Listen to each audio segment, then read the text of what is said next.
Hello, welcome back. നമുക്ക് അടുത്ത ചാപ്റ്ററിലോട്ട് fresh ആയിട്ടുള്ള ചാപ്റ്റർ സ്റ്റാർട്ട് ചെയ്താലോ? യെസ്, എല്ലാവരും റെഡിയാണെന്ന് എനിക്കറിയാം. കഴിഞ്ഞ ക്ലാസ് ഒക്കെ കഴിഞ്ഞു, എല്ലാവരും ക്വസ്റ്റ്യൻസ് എല്ലാം ചെയ്തു. അപ്പൊ നമുക്ക് ഇനിയിപ്പം ഫ്രഷ് ആയിട്ടൊരു പുതിയ തുടക്കത്തിലോട്ട് പോകാം. ഓക്കെ, അപ്പോ ഇവിടെ നിങ്ങൾക്ക് കാണാം നമ്മൾ കുറേ അധികം വേസ്റ്റ്, നമുക്ക് മുനിസിപ്പാലിറ്റി വേസ്റ്റും നമ്മുടെ വീട്ടിലുള്ള കിച്ചൺ വേസ്റ്റും അങ്ങനെ ഒരുപാട് സാധനങ്ങൾ ഉണ്ടാവും അല്ലെ. അപ്പൊ ഈ മുനിസിപ്പാലിറ്റി വേസ്റ്റ് ഒക്കെ ഇങ്ങനെ ഒരുപാട് കൂടിക്കിടന്നാൽ എന്താ സംഭവിക്കുക? നിങ്ങൾക്ക് അറിയാം. ഇപ്പം ഫോർ എക്സാമ്പിൾ ഇപ്പം എറണാകുളം ഒക്കെ ആവുമ്പം അവിടെയൊക്കെ ഒരുപാട് വേസ്റ്റുകളൊക്കെ കൂനി കൂനി നിൽക്കുന്ന സ്ഥലങ്ങളൊക്കെ ഉണ്ടാവും. ചില സ്ഥലങ്ങളിൽ നമ്മൾ പോകുമ്പോൾ നമ്മൾ ഒബ്സർവ് ചെയ്യാറുണ്ട് അല്ലെ. നമ്മളെ പാരന്റ്സ് എടുത്ത് പറയാം, എന്താ അപ്പ ഇങ്ങനെ, അയ്യോ എന്തോ ഒരു വേസ്റ്റ് ആയത് എന്നൊക്കെ എല്ലാവരും പറയാറുണ്ട് അല്ലെ. അപ്പം ഒരുപാടധികം വേസ്റ്റ് ഒക്കെ കൂടി കിടന്നാലും എന്താ സംഭവിക്കുക? അത് അറ്റ്മോസ്ഫിയറിന് അല്ലെങ്കിൽ അത് എർത്തിന് ഭയങ്കര ഹാർംഫുൾ ആയിട്ട് കിടക്കും അല്ലെ. അപ്പം അവരെന്താ ചെയ്യാം? ഗവൺമെന്റ് ഒന്നെങ്കിൽ ഏതെങ്കിലും ജെ സി ബിനെ ഏർപ്പാട് ചെയ്തു. സോ അവരത് ഒന്നെങ്കിൽ റീയൂസിന് വിടും. സോ അങ്ങനെയുള്ള ഒരുപാട് അധികം ആഫ്റ്റർ വർക്കിലോട്ട് ആ വേസ്റ്റുകളൊക്കെ പോകും അല്ലെ. അപ്പം വേസ്റ്റിനെ റിമൂവ് ചെയ്ത് കളയാണ് ചെയ്യുന്നത് അല്ലെ. വേസ്റ്റിനെ അവിടെ നിന്ന് നമുക്ക് റിമൂവ് ചെയ്യണം, ഇല്ലെങ്കിൽ അത് അറ്റ്മോസ്ഫിയർ അല്ലെങ്കിൽ എർത്തിന് അത് ഭയങ്കര ഹാർംഫുൾ ആയിട്ട് മാറും അല്ലെ. അപ്പം അങ്ങനെ ഒരു കാര്യം ഇവിടെ നിൽക്കെ ഇനി നമുക്ക് നമ്മുടെ ഹ്യൂമൻ ബോഡിയിലോട്ട് വന്നാലോ? ഹ്യൂമൻ ബോഡിയിൽ ഇതേ ഒരു സിനാറിയോ ആണ് നിങ്ങൾ വിചാരിച്ചു. ഹ്യൂമൻ ബോഡിയിൽ നമ്മൾ ഒരുപാടധികം മെറ്റബോളിക് പ്രോസസ്സസ് നമ്മുടെ ഹ്യൂമൻ ബോഡിയിൽ നടക്കുന്നുണ്ട് അല്ലെ. അപ്പൊ ഒരുപാടധികം മെറ്റബോളിക് പ്രോസസ്സസ് നടക്കുമ്പോൾ അത് എൻഡ് പ്രൊഡക്റ്റും ഒരുപാട് ഉണ്ടാവും. പക്ഷെ അതിന്റെ ബൈ പ്രൊഡക്ട്സ് ആയിട്ട് വരുന്ന ഒരുപാട് വേസ്റ്റ് ആയിട്ടുള്ള മെറ്റീരിയൽസ് ഒക്കെ കാണത്തില്ലേ? കാർബൺ ഡൈ ഓക്സൈഡ് ഉണ്ടാവില്ലേ, പിന്നെ അമോണിയ ഉണ്ടാവില്ലേ, യൂറിയ. അപ്പം അങ്ങനെയുള്ള ഒരുപാട് സാധനങ്ങൾ നമ്മുടെ ശരീരത്തിൽ ഉണ്ടാവത്തില്ലേ വേസ്റ്റ് പ്രൊഡക്ട്സ് ആയിട്ട്. ഈ വേസ്റ്റ് പ്രൊഡക്ട്സ് നമ്മുടെ ശരീരത്തിൽ ഇങ്ങനെ കുമിഞ്ഞു കൂടി കിടന്നാൽ അത് ശരീരത്തിന് ഭയങ്കര ദോഷമായിട്ട് അതിനെ നമ്മുടെ ശരീരത്തിനെ അഫക്ട് ചെയ്യത്തില്ലേ അല്ലെ. അപ്പൊ അങ്ങനെ ശരീരത്തിനെ അഫക്ട് ചെയ്യരുതെങ്കിൽ എന്താണ് ചെയ്യേണ്ടത്? നമ്മുടെ ബോഡിയിൽ ഉണ്ടാവുന്ന വേസ്റ്റുകളെ നമ്മൾ റിമൂവ് ചെയ്ത് കളയണം അല്ലെ. അങ്ങനെ റിമൂവ് ചെയ്ത് കളയണമെങ്കിൽ അവിടെ ഒരു സ്പെസിഫിക് ആയിട്ട് ആ റിമൂവലിന് വേണ്ടിയിട്ട് ഒരു സിസ്റ്റം, ഒരു ഓർഗൻ സിസ്റ്റം അവിടെ ആക്ട് ചെയ്യണം അല്ലെ. എല്ലാ ഓർഗൻ സിസ്റ്റത്തിലും പോയിട്ട് വേസ്റ്റ് എടുത്ത് കളയാൻ പറ്റുമോ? നമ്മൾ പഠിച്ചിട്ടുണ്ട് നമ്മുടെ body is made up of cells അല്ലെ. നമ്മുടെ ബോഡിയിൽ എന്താണ്? സെൽസ് ആണുള്ളത്. ഈ സെൽസ് കുറെ അധികം കമ്പൈൻ ചെയ്തിട്ട് ടിഷ്യൂ ഫോം ചെയ്യും. ഈ ടിഷ്യൂ അടുത്ത ലെവൽ ഓഫ് ഓർഗനൈസേഷൻ എന്താണ്? ഓർഗൻ ആയിട്ട് മാറും, പിന്നെ ഓർഗൻ സിസ്റ്റം ആയിട്ട് മാറും അല്ലെ. സോ ഫൈനലി ഓർഗാനിസം ആയിട്ട് മാറും, റൈറ്റ്? അപ്പം ഒരു ഓർഗൻ സിസ്റ്റം വേണം. അപ്പം ഈ ഓരോ ലെവൽ ഓഫ് ഓർഗനൈസേഷൻ വരും തോറും നമുക്ക് മനസ്സിലാവും ഓരോ ടിഷ്യൂവിനും അല്ലെങ്കിൽ ഓരോ ഓർഗനും അത് ചെയ്യാനായിട്ടുള്ള ഒരു സ്പെസിഫിക് ആയിട്ടുള്ള ഫങ്ഷൻ ഉണ്ട് അല്ലെ. നമ്മുടെ ഹാർട്ടിനുള്ള സ്പെസിഫിക് ഫങ്ഷൻ എന്താണ്? നമ്മൾ പഠിച്ചു കഴിഞ്ഞു അല്ലെ. നമ്മുടെ ഹാർട്ടിന്റെ സ്പെസിഫിക് ഫങ്ഷൻ എന്താണ്?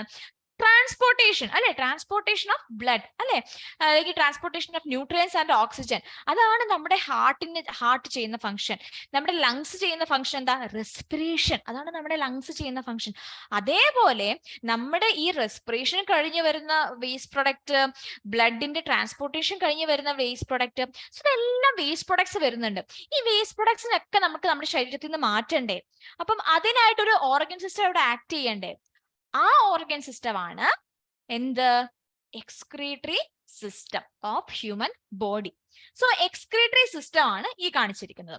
എക്സ്ക്രീറ്ററി സിസ്റ്റത്തിൽ ഒരു പെയർ ഓഫ് കിഡ്നീസ് ഉണ്ട്, അതായത് 2 കിഡ്നീസ് പ്രസന്റ് ആണ്. അതോടൊപ്പം തന്നെ കിഡ്നിയിൽ നിന്ന് വരുന്ന ഒരു ട്യൂബ് ലൈക്ക് സ്ട്രക്ചർ ഉണ്ട്, നമ്മൾ യുറേറ്റർ എന്ന് പറയുന്നു. ആൻഡ് ഈ യുറേറ്ററിലൂടെ കളക്ട് ചെയ്ത് വരുന്ന ഫ്ലൂയിഡ്, അവിടെ യൂറിൻ കളക്ട് ചെയ്യുന്നത് ബ്ലാഡറിലാണ്. ആൻഡ് ഫൈനലി നമ്മുടെ ബോഡിയിൽ നിന്ന് പുറത്തേക്ക് പോകുന്ന യുറേത്ര എന്ന് പറയുന്ന സ്ട്രക്ചർ വഴിയാണ് അല്ലെ. So this is the overview of excretory system. Okay, ഇനി നമുക്ക് നമ്മുടെ എക്സ്ക്രീറ്ററി സിസ്റ്റത്തിന്റെ ഫംഗ്ഷനിങ്ങും അതെങ്ങനെയാണ് നമ്മുടെ ബോഡീനെ ഓസ്മോ റെഗുലേഷൻ അങ്ങനെയുള്ള കാര്യങ്ങളെല്ലാം നിങ്ങൾ ഹോമിയോസ്റ്റാസിസ് അങ്ങനെയുള്ള കാര്യങ്ങളെല്ലാം നിങ്ങൾ വഴിയെ പഠിക്കും. ഓക്കെ, സോ അപ്പൊ നമ്മൾ എക്സ്ക്രീറ്ററി സിസ്റ്റം, അതിന്റെ എക്സ്ക്രീറ്ററി ഓർഗൻസ്, നമ്മുടെ ശരീരത്തിലുള്ള എക്സ്ക്രീറ്ററി ഓർഗൻസ് ഏതൊക്കെയാണെന്ന് നമുക്കൊന്ന് പഠിച്ചാലോ? ഈ എക്സ്ക്രീറ്ററി സിസ്റ്റം എന്ന് പറയുന്നത് നമ്മുടെ യൂറിനറി സിസ്റ്റം മാത്രമാണ് നമ്മുടെ യൂറിനറി സിസ്റ്റം മാത്രമാണ് നമ്മുടെ ബോഡിയിലുള്ള എക്സ്ക്രീറ്ററി സിസ്റ്റം. ഈ അല്ലെങ്കിൽ പെയർ ഓഫ് കിഡ്നീസ്, ഇതൊക്കെ വഴിയുള്ളത് മാത്രമാണ് നമ്മുടെ ബോഡിയിലുള്ള എക്സ്ക്രീറ്ററി സിസ്റ്റം. ഒന്ന് നോക്കിക്കേ. ഇപ്പൊ ഇവിടെ ഒരു കുട്ടിക്ക് ഡൗട്ട് വന്നു, ഓൾ വേസ്റ്റ് ആർ എക്സ്ക്രീറ്ററി. കുട്ടി പറയാണ് ഓൾ വേസ്റ്റ് ആർ, നമ്മുടെ ബോഡിയിലുള്ള എല്ലാ വേസ്റ്റും all waste R excreted through urinary system. നമ്മുടെ യൂറിനറി സിസ്റ്റം വഴിയാണ്, നമ്മുടെ യൂറിൻ വഴിയാണ് എല്ലാം വേസ്റ്റ് നമ്മുടെ ബോഡിയിൽ നിന്ന് പുറത്തേക്ക് പോകുന്നു എന്നാണ് ഈ കുട്ടി പറയുന്നത്. അപ്പം നമ്മുടെ ഇവിടെ ഒരു ചെറുക്കൻകുട്ടി ഇരിപ്പുണ്ട് അല്ലെ, ആ ചെറുക്കൻകുട്ടി എന്തായിരിക്കും പറയുന്നുണ്ടാവുക? കറക്റ്റ് ആയിട്ടുള്ള ആണോ ഈ കുട്ടി പറയുന്നത്? ആണോ? പക്ഷെ അല്ല, ആ കുട്ടി തിരുത്തി കൊടുത്തു. ആ ബോയ് പറയാണ്, no, urine is not only the waste excreted by humans. Urine മാത്രമല്ല, waste are also excreted in other ways like sweating, respiration. Sweating വഴി നമ്മുടെ വേസ്റ്റ് ഒക്കെ പുറത്തു പോവാം, പക്ഷെ ഒരു ചെറിയൊരു ലോ ഇതിലേ പോകത്തുള്ളൂ എന്ന് മാത്രം. റെസ്പിറേഷൻ വഴി പുറത്തു പോകാം, നമ്മൾ എക്സ്ഹെയിൽ ചെയ്യുന്ന കാർബൺ ഡൈ ഓക്സൈഡ് ആണ് അല്ലെ. സോ ഇതൊക്കെ വേസ്റ്റ് പ്രൊഡക്റ്റ് ആണ്. സോ ഇതുകൊണ്ട് ഈ കുറെ അധികം വഴികൾ വഴി നമ്മുടെ ബോഡിയിലുള്ള എക്സ്ക്രീറ്ററി വേസ്റ്റ് അല്ലെങ്കിൽ വേസ്റ്റ് പ്രൊഡക്ട്സിനെ നമുക്ക് ബോഡിയിൽ നിന്ന് പുറന്തള്ളാൻ പറ്റും. ഓക്കെ, മനസ്സിലായില്ലേ? അപ്പൊ നമ്മുടെ ബോഡിയിൽ ഉണ്ടാവാൻ ചാൻസ് ഉള്ള വേസ്റ്റ് എന്തൊക്കെയായിരിക്കും? നമ്മുടെ ബോഡിയിൽ ഒരുപാടധികം വേസ്റ്റ് വരുന്നുണ്ട് അല്ലെ. നമ്മുടെ ബോഡിയിൽ ഒരുപാടധികം മെറ്റബോളിക് പ്രോസസ്സസ് നടക്കുന്നുണ്ട് അല്ലെ. അപ്പൊ ഈ മെറ്റബോളിക് പ്രോസസ്സ് ഒക്കെ നടന്നു കഴിയുമ്പോൾ നമ്മുടെ ബോഡിയിൽ ഒരുപാട് വേസ്റ്റ് വരുന്നുണ്ട്. നമ്മളിപ്പോ ഒരു മീൻകറി ഉണ്ടാക്കുക, മീൻകറിക്ക് ആവശ്യമായിട്ടുള്ള ഒരുപാട് കിച്ചൺ ഐറ്റംസ്, ഇൻഗ്രീഡിയൻസ് നമുക്ക് വേണം. മീൻകറിക്ക് ഏറ്റവും ആവശ്യമായിട്ടുള്ള എന്താണ്? മീൻ വേണം. അപ്പൊ മീനിനെയൊക്കെ നമ്മളിങ്ങനെ വെട്ടി വെട്ടി വെട്ടി അതിനെ ചെതല് മാറ്റും, അങ്ങനെ ഒരുപാട് എല്ലാം മാറ്റിയിട്ടല്ലേ നമ്മൾ മീനെ ക്ലീൻ ചെയ്തിട്ടല്ലേ നമ്മൾ മീൻകറി വെക്കാം അല്ലെ. അപ്പം ആ ക്ലീൻ ചെയ്യുന്ന ആ ഒരു എക്സ്ക്രീറ്ററി പ്രൊഡക്റ്റ് നമ്മൾ എങ്ങനെയാണെങ്കിലും നമ്മൾ അമ്മയൊക്കെ ആ കിച്ചണിൽ നിന്ന് എടുത്ത് കളയും, അല്ലെങ്കിൽ ഭയങ്കര ഉളുമ്പ് മണം വരും അല്ലെ. സോ ആ കിച്ചണിൽ നിന്ന് ഫിഷിന്റെ എക്സ്റ്റേണൽ ആയിട്ടുള്ള വരുന്ന വേസ്റ്റുകളെല്ലാം കിച്ചണിൽ നമ്മൾ റിമൂവ് ചെയ്ത് കളയും അല്ലെ. അതേപോലെ നമ്മുടെ ബോഡിയുടെ മെറ്റബോളിക് പ്രോസസ്സസ് കഴിഞ്ഞ് വരുന്ന വേസ്റ്റ് പ്രൊഡക്ട്സ് നമ്മുടെ ബോഡി റിമൂവ് ചെയ്യണം, അല്ലെങ്കിൽ അത് നമ്മുടെ ബോഡിക്ക് തന്നെ ഹാംഫുൾ ആയിട്ട് വരുന്നത്. ഓക്കെ, അത് ഒരുപാട് ബ്രെയിൻ ഡാമേജ് വരെ വരാവുന്ന കാര്യമാണ്. സോ അങ്ങനെ വരുന്ന വേസ്റ്റുകൾ എന്തൊക്കെയാണെന്ന് നമുക്ക് പറയാം. നൈട്രോജനസ് കോമ്പൗണ്ട്സ് വരുന്നുണ്ട്. യെസ്, നൈട്രോജനസ് കോമ്പൗണ്ട്സ് നമ്മുടെ ബോഡിയിൽ വരുന്ന ഏറ്റവും മെയിൻ ആയിട്ടുള്ള ഒരു വേസ്റ്റ് ആണ്.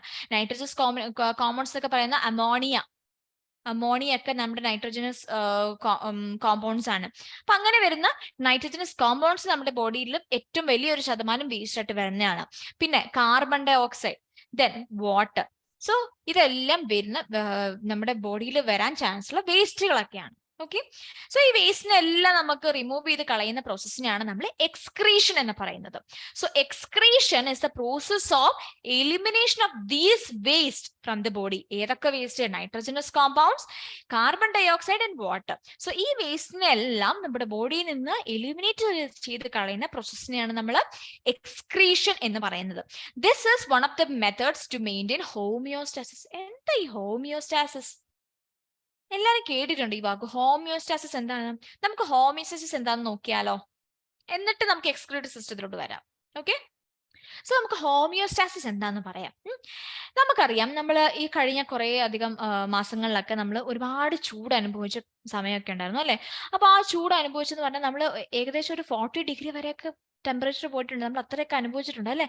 സോ എക്സ്റ്റേണൽ ടെമ്പറേച്ചറിൽ ഹാർഷ് ആയിട്ടുള്ള ഒരു ടെമ്പറേച്ചർ വന്നു. സോ ആ ഒരു ടെമ്പറേച്ചർ നോക്കിയാലും ആ എക്സ്റ്റേണൽ എൻവയൺമെന്റ് നോക്കിയാൽ നമ്മുടെ ബോഡി ഇപ്പം എക്സ്റ്റേണൽ എൻവയൺമെന്റ് 40 ഡിഗ്രി ആണെങ്കിൽ നമ്മുടെ ബോഡി അതനുസരിച്ച് ഒരുപാട് കൂടുവോ? ഇല്ലല്ലോ.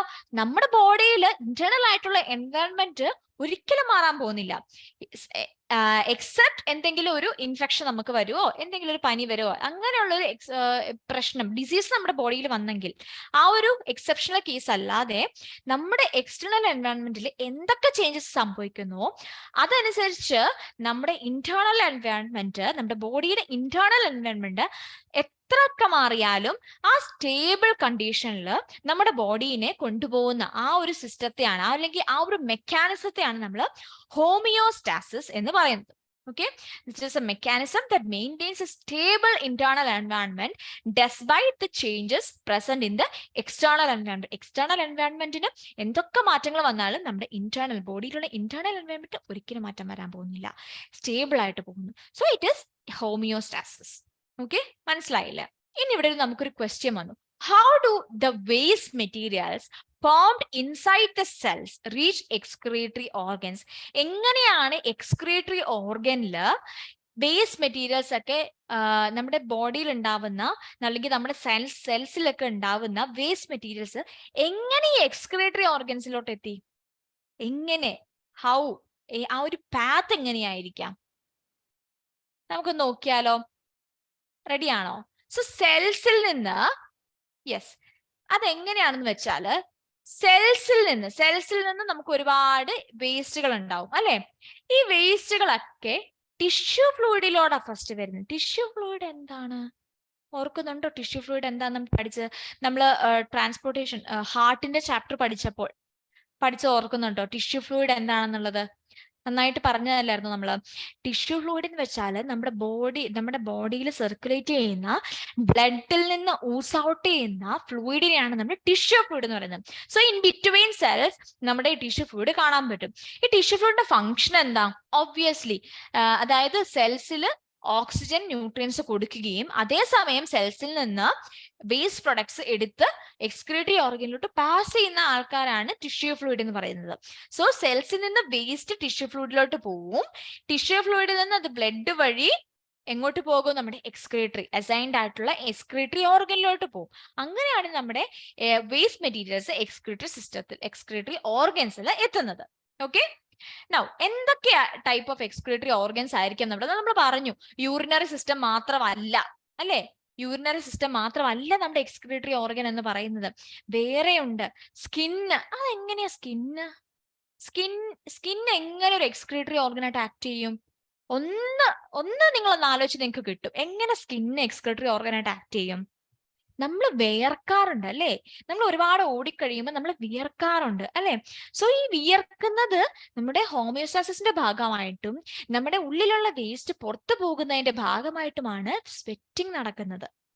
ഓക്കെ, സോ സ്കിന്നില് സ്വെറ്റ് ഗ്ലാൻസ് ഉണ്ട്. സ്വെറ്റ് ഗ്ലാൻസ് പ്രൊഡ്യൂസ് ചെയ്യുന്നതാണ് സ്വെറ്റ്. ഈ സ്വെറ്റിലാണ് water and salt excretory products present ആയിട്ടിരിക്കുക. സോ അതുവഴി സ്വെറ്റ് ഗ്ലാൻസ് വഴി നമ്മുടെ ബോഡിയിൽ അനാവശ്യമായിട്ട് വരുന്ന വാട്ടറും സോൾട്സും എല്ലാം എക്സ്പെൽ ആയി പോകും. ഓക്കെ, മനസ്സിലായോ? സോ സ്കിന്ന് ഒരു എക്സ്ക്രീറ്ററി ഓർഗൻ ആയിട്ട് നമുക്ക് പറയാൻ പറ്റും. നെക്സ്റ്റ് എക്സ്ക്രീറ്ററി ഓർഗൻ ആണ് ലങ്സ്. ലങ്സിന്റെ ഫംഗ്ഷൻ എന്താണ്? V breath in oxygen. നമ്മൾ ബ്രീത്ത് ചെയ്യുന്നത് ഓക്സിജൻ, നമ്മൾ എക്സ്പെൽ ചെയ്യുന്ന ആരാ? കാർബൺ ഡൈ ഓക്സൈഡ് അല്ലെ? അപ്പൊ ലങ്സിൽ നിന്ന് വരുന്ന എക്സ്ക്രീറ്ററി പ്രൊഡക്റ്റ് എന്ന് പറയുന്നത് കാർബൺ ഡൈ ഓക്സൈഡും വാട്ടറും ആണ്. സോ ലങ്സ് വഴി നമുക്ക് നമ്മുടെ ബോഡിയിലുള്ള വേസ്റ്റ് പ്രൊഡക്ട്സ് നമുക്ക് എലിമിനേറ്റ് ചെയ്യാൻ പറ്റും. So it is another method അല്ലെങ്കിൽ it is another excretory organ present in our body. Now liver ആണ് നമ്മുടെ ബോഡിയിലുള്ള യൂറിയ സിന്തസിസ്, നമ്മുടെ ബോഡിയിൽ നിന്ന് പുറത്തു പോകുന്ന യൂറിയ സിന്തസൈസ് ചെയ്യുന്നത് ലിവർ ആണ്. ആ ലിവർ എങ്ങനെയാണ് യൂറിയ സിന്തസൈസ് ചെയ്യുന്നത് എന്നുള്ളത് നമ്മൾ പഠിക്കും. ഓക്കെ, സൂൺ നമ്മൾ പഠിക്കും. So liver also comes under an excretory organ. Now, next excretory organ is kidneys. It expels urea and water. Okay, so these are the 4 basic excretory organs present in our human body. Now, ഈ liver എങ്ങനെയാണ് liver function ചെയ്യുന്നത് നമുക്ക് പഠിക്കാം. So liver എന്ന് പറയുന്നത് നമ്മുടെ ബോഡിയിലുള്ള ഏറ്റവും വലിയ ഇന്റേണൽ സ്ട്രക്ചേഴ്സ് വെച്ച് നോക്കുകയാണെങ്കിൽ അല്ലെങ്കിൽ ഇന്റേണൽ ഓർഗൻസ് വെച്ച് നോക്കുകയാണെങ്കിൽ it is the largest internal organ in the human body. Okay, so liver എങ്ങനെയാണ് അതിന്റെ ഫങ്ഷൻസ് നിർവഹിക്കുന്നത് നമുക്ക് കാണാം. This is the waste processing unit. നമ്മൾ പറഞ്ഞ കാര്യമാണ്, ലിവർ വേസ്റ്റിനെ പ്രോസസ് ചെയ്യുന്ന, അതായത് യൂറിയനെ പ്രോസസ് ചെയ്യുന്ന ഒരു യൂണിറ്റ് ആണ് ലിവർ എന്ന് പറയുന്നത്. It converts toxic substances that reach the body and those produced inside the body into harmless substances. നമ്മുടെ നൈട്രജനസ് വേസ്റ്റുകളൊക്കെ ഉണ്ടല്ലോ, അമോണിയ.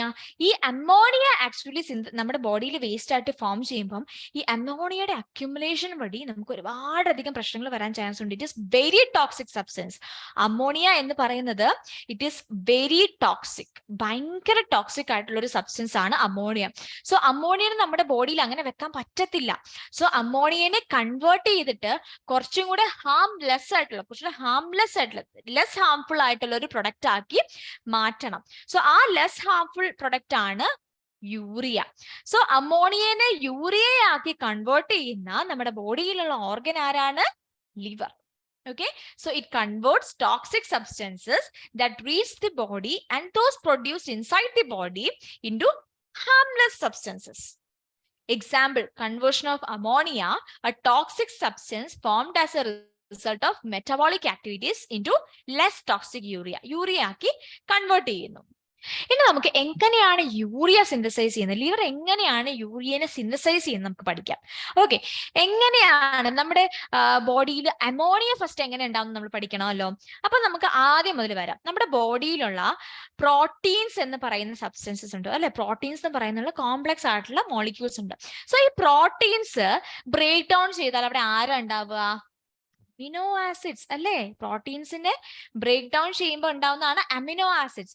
ഈ അമിനോ ആസിഡ്സിനെ ബ്രേക്ക് ഡൗൺ ചെയ്താൽ നമുക്ക് ആരെ കിട്ടും? അമോണിയനെ കിട്ടും അല്ലേ. So proteins, amino acids, ammonia. Then ഈ അമോണിയ ലിവറിൽ വരും. ഓക്കെ, നമ്മുടെ ലിവറിൽ എത്തിയിട്ട് ലിവർ പറയാ, അമോണിയ നീ ഭയങ്കര ടോക്സിക്കാ, നീ ഇവിടെ ഇരുന്നാലും നീ ഭയങ്കര പ്രശ്നക്കാരിയാവും, അതുകൊണ്ട് നിന്നെ ഞാനത് ഇച്ചിരി ടോക്സിക് കുറവുള്ള ഒരു സബ്സ്റ്റൻസ് ആക്കി ഞാൻ നിന്നെ മാറ്റാമെന്ന് പറയും. സോ അമോണിയനെ ലിവർ എന്ത് ചെയ്യുന്നറിയാവോ? അമോണിയനെ കാർബൺ ഡൈ ഓക്സൈഡും വാട്ടറുമായിട്ട് കമ്പൈൻ ചെയ്യിപ്പിക്കും. അവിടെ ഫോം ചെയ്യുന്നതാണ് urea. So this is the final product. ഈ ഒരു യൂറിയ എന്ന് പറയുന്ന സ്ട്രക്ചറാണ്, യൂറിയ എന്ന് പറയുന്ന ഫ്ലൂയിഡ് ആണ്, അല്ലെങ്കിൽ യൂറിയ എന്ന് പറയുന്ന സബ്സ്റ്റൻസ് ആണ് നമ്മുടെ ബോഡിയിൽ നിന്ന് എക്സ്ക്രീറ്റ് ആയി പോകുന്ന substance. Okay, so this is how urea is synthesised. Now അതെങ്ങനെയാണ് നമുക്ക് ജസ്റ്റ് പറയാം. പ്രോട്ടീൻസ് അമിനോ ആസിഡ്സ് ആയിട്ട് മാറുന്നു, അമിനോ ആസിഡ്സ് അമോണിയ ആയിട്ട് മാറുന്നു, ആൻഡ് അമോണിയ ലിവറിലെത്തി. സോ ലിവർ എന്ത് ചെയ്യുന്നു? അമോണിയ കാർബൺ ഡൈ ഓക്സൈഡും വാട്ടറുമായിട്ട് കമ്പൈൻ ചെയ്യിപ്പിച്ചിട്ട് കുറച്ച് എൻസൈംസ് ഒക്കെ കൊടുത്തിട്ട് അവരെ യൂറിയ ആക്കി മാറ്റുന്നു. So this is how urea is synthesised. മനസ്സിലായോ? So carbon dioxide is utilized for many other life processes, but increase in its level in its body will adversely affect homeostasis. നമുക്കറിയാം carbon dye oxide നമ്മുടെ life പ്രോസസ്സിലൊക്കെ ഒരുപാട് കാര്യങ്ങൾക്കൊക്കെ use ചെയ്യുന്നുണ്ട് അല്ലെ. പക്ഷേ ആ carbon dye oxide അളവ് നമ്മുടെ ബോഡിയിൽ കൂടിയാൽ അതിന്റെ ആവശ്യം, അതിന്റെ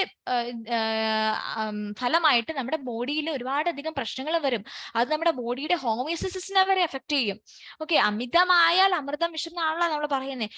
ഒരു കാര്യവും പരിധിയെ കൂടുതൽ നമ്മുടെ ബോഡിയിൽ വരാൻ പാടില്ല. അപ്പൊ അതിനൊക്കെ ഒരു ലെവലിൽ നിർത്തിക്കൊണ്ട് പോകണം.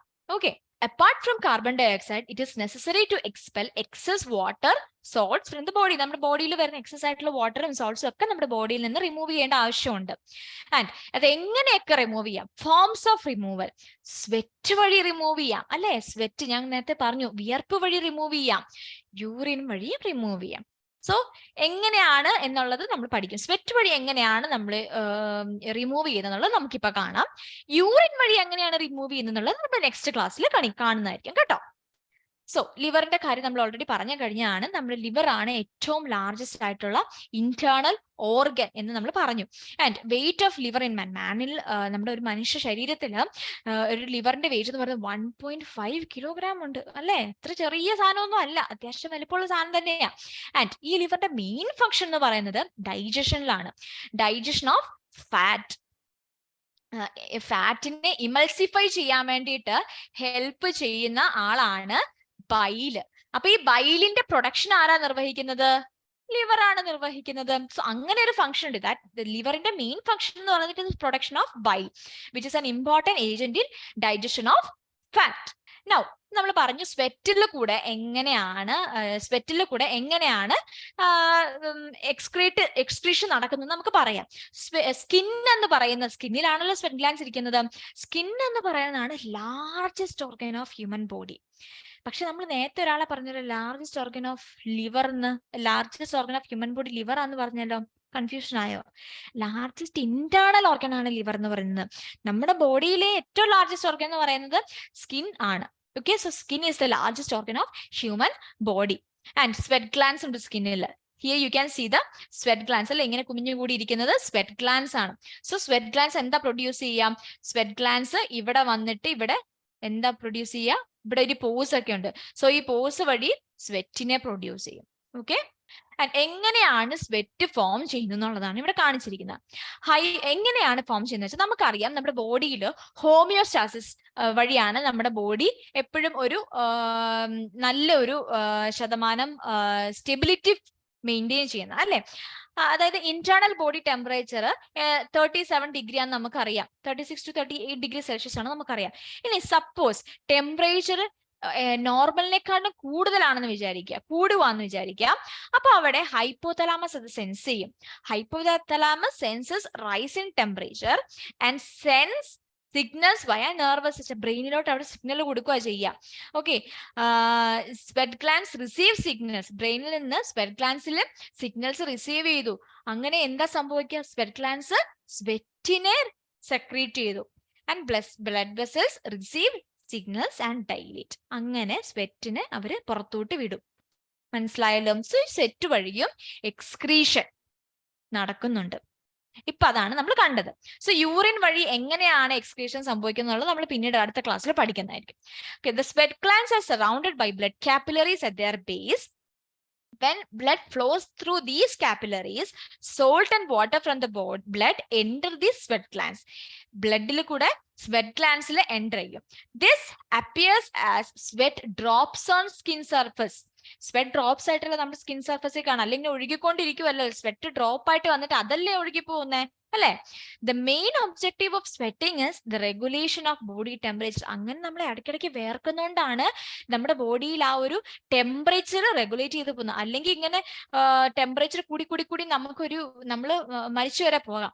അങ്ങനെ സ്വെറ്റിംഗ് നടക്കുന്നില്ലെങ്കിൽ നമ്മൾ മരിച്ചു വരെ പോകാം. അപ്പൊ സ്വെറ്റിംഗ് നമ്മുടെ ബോഡിയിൽ നടക്കുന്നതുകൊണ്ടാണ് നമ്മുടെ ബോഡി ടെമ്പറേച്ചർ റെഗുലേറ്റ് ചെയ്ത് പോകുന്നത്. ഓക്കെ. സോ ഇത്രയൊക്കെയാണ് നമ്മൾ പഠിച്ചത്. Only a very small quantity of impurities are expelled through sweat. നമ്മൾ നേരത്തെ പറഞ്ഞു ചെറിയൊരു ശതമാനം മാത്രമേ സ്വെറ്റിൽ കൂടെ പോകുന്നുള്ളൂ. Urea, salt and water are expelled from the body mainly through urine. Urine വഴിയാണ് യൂറിയ, സോൾട്ടും വാട്ടറും ഒക്കെ മെയിൻ ആയിട്ടും ബോഡിയിൽ നിന്ന് പോകുന്നത്. സ്വെറ്റിൽ കൂടെ വളരെ ചെറിയൊരു ശതമാനമേ പോകുന്നുള്ളൂ. സോ അങ്ങനെ യൂറിൻ വഴി പോകുന്ന ആ ഒരു പ്രോസസ്സിനെ ഹെൽപ്പ് ചെയ്യുന്ന നമ്മുടെ എക്സ്ക്രീറ്ററി ഓർഗനാണ് കിഡ്നീസ്. ഓക്കെ. അപ്പൊ അതിന്റെ ഫംഗ്ഷനിങ് ഒക്കെ നിങ്ങൾ ഡീറ്റെയിൽ ആയിട്ട് പിന്നെ പഠിക്കും. സോ ഇപ്പൊ ഇവിടെ നമ്മൾ പഠിച്ചത്, ഈ സെഷനിൽ നമ്മൾ പഠിച്ചത് എക്സ്ക്രീഷൻ എന്താണെന്ന് നമ്മൾ പഠിച്ചു. Excretion is the process of elimination of waste from the body. Excretory organs എന്താണെന്നൊക്കെ നമ്മൾ പഠിച്ചു അല്ലെ. സ്കിന്നുണ്ട്, ലങ്സ് ഉണ്ട്, ലിവർ ഉണ്ട്, കിഡ്നീസ് ഉണ്ട്. സ്കിന്ന് വഴി എക്സ്പെൽ ചെയ്യുന്നത് കുറച്ച് വാട്ടർ ആൻഡ് സോൾട്സ്. വാട്ടറും സോൾട്സും ഒക്കെ സ്കിന്ന് വഴി, സ്വെറ്റ് ഗ്ലാൻസ് വഴി പുറത്തോട്ട് പോകും. ലങ്സ് വഴി കാർബൺ ഡൈ ഓക്സൈഡ് പോകും. ലിവർ എന്താണ്? യൂറിയ സിന്തസൈസ് ചെയ്യുന്നത് ലിവർ ആണ് അല്ലെ. അത് എങ്ങനെയാണ് യൂറിയ സിന്തസൈസ് ചെയ്യുന്നത് നമ്മൾ പഠിച്ചു. പ്രോട്ടീൻസ് അമിനോ ആസിഡ്സ് ആയിട്ട് മാറും, അമിനോ ആസിഡ്സ് അമോണിയ ആയിട്ട് മാറും. അമോണിയ ഭയങ്കര ടോക്സിക് ആണ് അല്ലെ. അപ്പം അമോണിയ ടോക്സിക് ആയതുകൊണ്ട് തന്നെ ലിവർ അവരെ കൺവേർട്ട് ചെയ്തിട്ട് ലെസ് ഹാർംഫുൾ ആയിട്ടുള്ള സബ്സ്റ്റൻസസ് ആക്കി മാറ്റും. പിന്നീട് കിഡ്നീസ്, യൂറിന്റെ പ്രൊഡക്ഷൻ ഒക്കെ വേണ്ടിയിട്ട് കിഡ്നീസ് ഹെൽപ്ഫുൾ ആണ്. ആൻഡ് സ്വെറ്റ് ഗ്ലാൻസിന്റെ കാര്യം നമ്മൾ പറഞ്ഞു. Sweat glands in skin produce sweat through which small quantities of impurities are expelled. And ലിവറിന്റെ വേറൊരു ഫംഗ്ഷൻ നമ്മൾ പഠിച്ചത്. മെയിൻ ആയിട്ടുള്ള ഒരു ഫംഗ്ഷൻ എന്തായിരുന്നു? Production of bile. ഓർത്ത് വെച്ചോളൂ, നമ്മൾ ഡൈജഷൻ ചാപ്റ്റർ പഠിച്ചതാണ് പ്രൊഡക്ഷൻ ഓഫ് ബൈൽ അല്ലെ. പ്രൊഡക്ഷൻ ഓഫ് ബൈൽ എന്തിനു വേണ്ടിയിട്ട്? എന്തിനീ ബൈലിനെ പ്രൊഡ്യൂസ് ചെയ്യുന്നത്? ഫാറ്റിന്റെ ഇമൾസിഫിക്കേഷന് വേണ്ടിയിട്ട് അല്ലെ. സോ അതാണ് ലിവറിന്റെ main function. In addition toxic സബ്സ്റ്റൻസസിനെ നമ്മുടെ ബോഡിയിൽ ലെസ് ഹാർംഫുൾ ആയിട്ടുള്ള സബ്സ്റ്റൻസസ് ആക്കി മാറ്റുകയും ലിവർ ചെയ്യുന്നുണ്ട്. So this is all about this session. നമ്മൾ യൂറിന്റെ ഫോർമേഷനും കൗണ്ടർ കറന്റ് മെക്കാനിസം എല്ലാം നമ്മൾ നെക്സ്റ്റ് സെഷനിൽ പഠിക്കുന്നതായിരിക്കും. Okay. So thank you so much. Manorama Horizon. Learning made simple.